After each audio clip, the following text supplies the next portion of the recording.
مرشح مدحوينه حزبك معارض كودني مدن عبد الرحمن محمد عبد الله عر يا بال سياسي او غلاي لبدا سياسي وقتيgan siyaasadda Soomaaliland ugu saameynta badan Cabdirasaaq Khaliif Axmed gudoomiyaha golaha wakiilada Soomaaliland ayaa shakhsiga ay ballan siyaasi ah wada galay murashaxa madaxweyne xisbiga mucaaradka wadani mudane Cabdiraxmaan Ciro ee uu fuliyay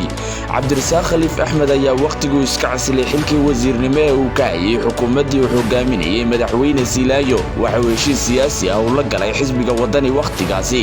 waxa gudoomiye ka ah mudane Cabdiraxmaan Ciro waxaanu mudane Cabdirasaaq Khaliif Axmed uu ballan qaaday murashax Ciro in uu dhisayo doorashadii 2017 kuna dhisi doono damaciisa madaxweynenimo waxaanu ka codsaday mudane Cabdirasaaq Khaliif Axmed in uu murashaxa madaxweyne ee xisbiga wadani Cabdiraxmaan Ciro in uu isna uu ku dhiso in uu noqdo gudoomiyaha golaha wakiilada Soomaaliland waqtigaasi mudane Cabdirasaaq Khaliif Axmed oo uu lahaa damacaasi mudane Cabdiraxmaan Ciro ayaa u ballan qaaday mudane Cabdirasaaq Khaliif Axmed inuu ku dhisi doono damaciisa gudoomiyaha golaha wakiilada Soomaaliland mudane Cabdiraxmaan Ciro ayaa dagaal adag u galay sidii uu Cabdirasaaq Khaliif Axmed u noqon lahaa gudoomiyaha golaha wakiilada Soomaaliland waanu ku guuleystay oo Cabdirasaaq Khaliif Axmed maanta waa gudoomiyaha golaha wakiilada Soomaaliland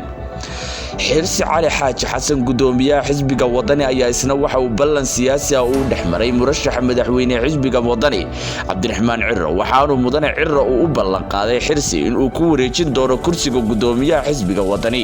hadii uu ku guuleysto doorashadii madaxtooyada ee dhacday sanadii 2017 nasiib darro mudane Cabdiraxmaan Ciro kuma uusan guuleysan balse waa uu fuliyay ballankii siyaasiga ah ee uu qaaday mudane xirsi cali xaaji xasan oo waxa uu ku wareejiyay gudoomiyaha xisbiga wadani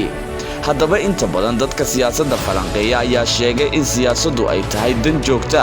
balse aanay saaxiibtinimo lahayn balse warbixintan waxaad ka baran kartaa 10 daawadayaal sideed u aragtaa